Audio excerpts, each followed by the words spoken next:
You're born into the right family at exactly the wrong moment. Julius Caesar is your great uncle, which sounds impressive until someone stabs him 23 times in the theater of Pompey, and suddenly that famous name is less an inheritance and more a target painted on your back. You're studying in Greece when it happens. A student. Nobody. Then a letter arrives informing you that Caesar's will names you his primary heir, his son in everything but blood, the official continuation of the most powerful name in the Roman world. You have two choices. Go home and claim it, knowing half of Rome will try to kill you before the month is out. Or stay in Greece and disappear into a quiet, forgettable life. You go home. 40 years later, you will personally own Egypt, reshape the entire Mediterranean world, and die a god. But first, you have to survive being 18. You're 18 years old and you have nothing. A name, technically. A legal claim scratched onto a dead man's will, which in Rome right now is worth roughly as much as the papyrus it's written on. Mark Antony controls the city, the legions, the treasury, and the forum. He is 40, battle-hardened, and finds you mildly amusing. An ambitious boy in a good toga.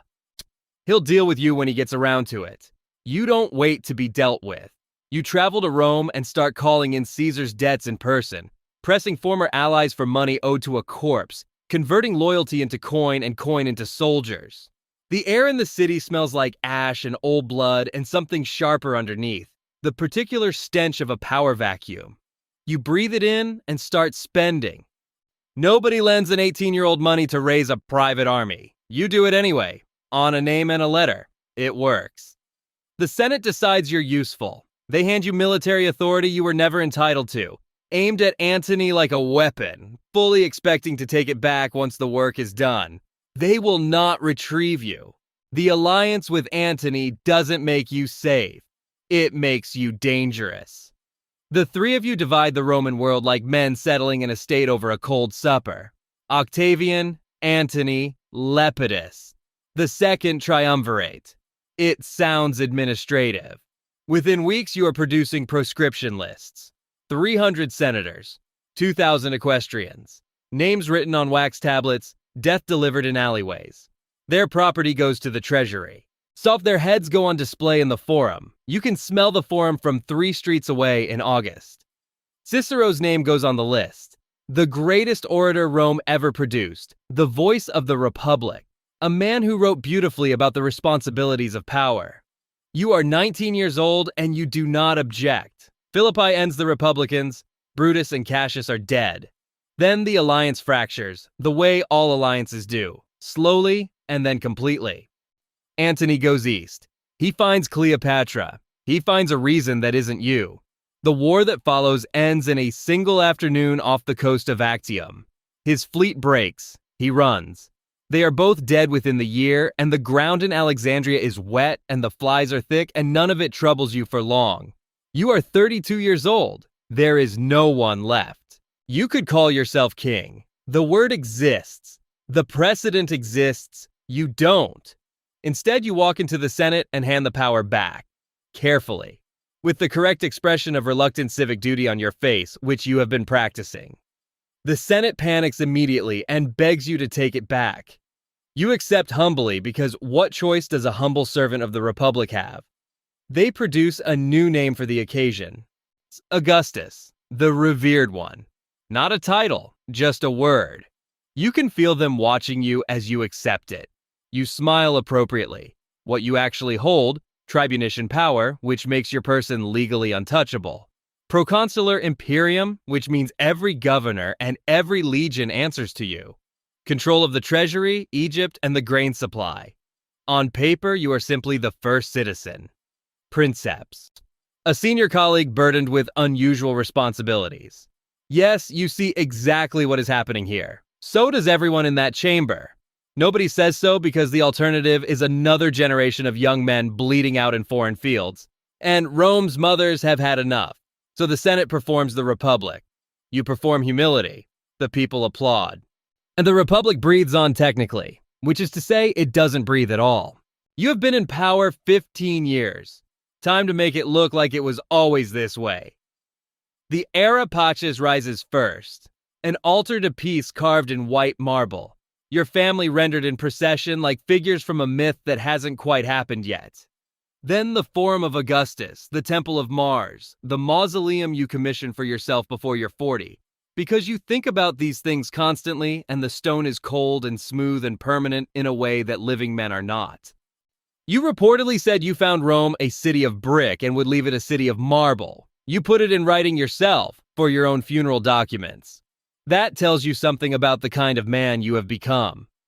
Virgil spends 11 years writing the Aeneid under your implicit instruction. Every coin carries your face. Every official poem arrives at the same destination. Then you draft the morality laws. Marriage incentives, adultery criminalized. The traditional Roman family as enforceable state policy. Your daughter Julia violates every clause publicly and apparently with great enthusiasm. You exile her to a small island. She dies there years later, receiving occasional parcels of food you authorize from a distance. The image demands that you do it, so you do it. After Actium, Egypt doesn't become a province, it becomes yours. Not Rome's, not the empire's, yours. Personal property held under rules that apply to no other territory on earth, governed by a prefect you appoint personally, who answers to you alone, who can be removed by you alone at any moment for any reason you choose not to explain. Senators are formally prohibited from entering without a letter bearing your seal. The reasoning is never committed to official record. You don't need to commit it to record. A man who controls Egypt controls the food supply. A man who controls the food supply controls everything downstream of it. You would prefer to remain the only man in that position. Sit with the numbers for a moment. Egypt generates enough annual revenue to fund the entire Roman military. Its grain feeds a third of the empire's population. The accumulated treasury of the Ptolemies, 3 centuries of extraction from one of the richest river valleys on earth, transfers into your private accounts in a single administrative transaction. You can feel the weight of it the way you feel the ring on your finger. Constant. Unremarkable after a while. Entirely yours. Other men own vineyards, villas, small productive farms outside the city. And you own the breadbasket of the ancient world and every soldier it pays for. The Senate watches this arrangement and says nothing at all. The richest, most powerful man alive sleeps badly, not as a figure of speech. You rotate bedrooms constantly, moving through different rooms on different nights because the same silhouette in the same window at the same hour feels like an invitation. Your food is tasted before it reaches you. The men who taste it are watched by other men. Assassination plots arrive regularly, some credible, most not, all treated with identical seriousness. You have personally restructured the political architecture of the Mediterranean world. You cannot fully trust the man who carries your correspondence. The succession is worse. You need a next Augustus, proof that the system is permanent and not merely one extraordinary man with excellent timing and no visible conscience. You select candidates. They keep dying. Marcellus, your nephew, dead at 20. Agrippa, your closest general, the man whose tactical decisions actually won Actium while you were ill on a boat nearby, dead. Gaius Caesar, your grandson, raised from childhood for the specific purpose of continuing you, dead at 23. His brother Lucius, dead the following year. You stand at enough graves that the grass smell becomes familiar. Each death is a political crisis. The empire cannot appear mortal. What remains is Tiberius. Competent, cold, resentful in the specific way of men who have waited too long for something they never wanted. You choose him because the column needs a capital, and he is the only stone left.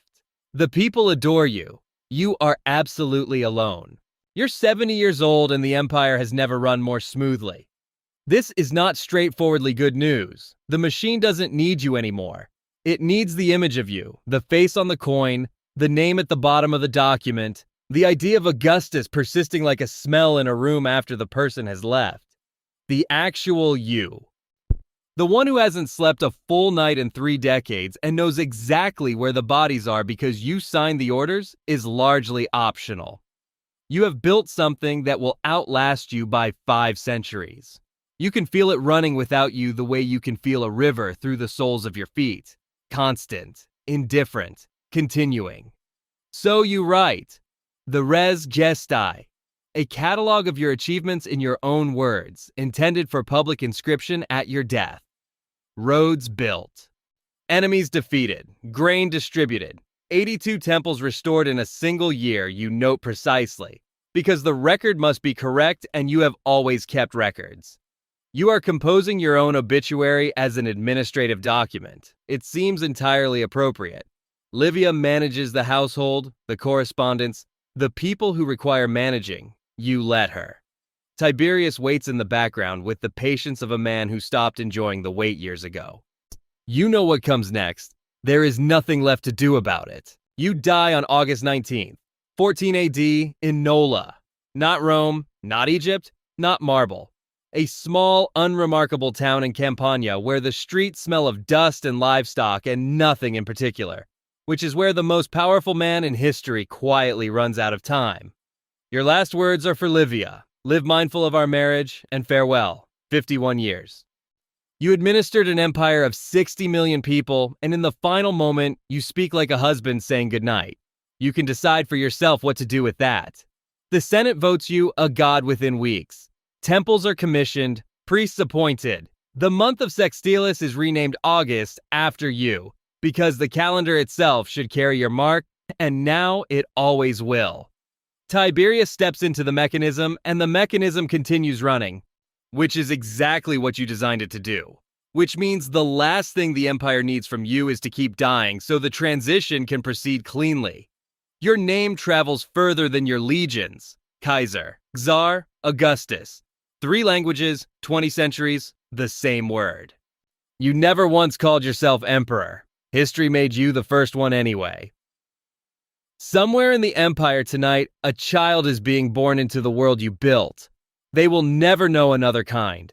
They have no more say in that than you did.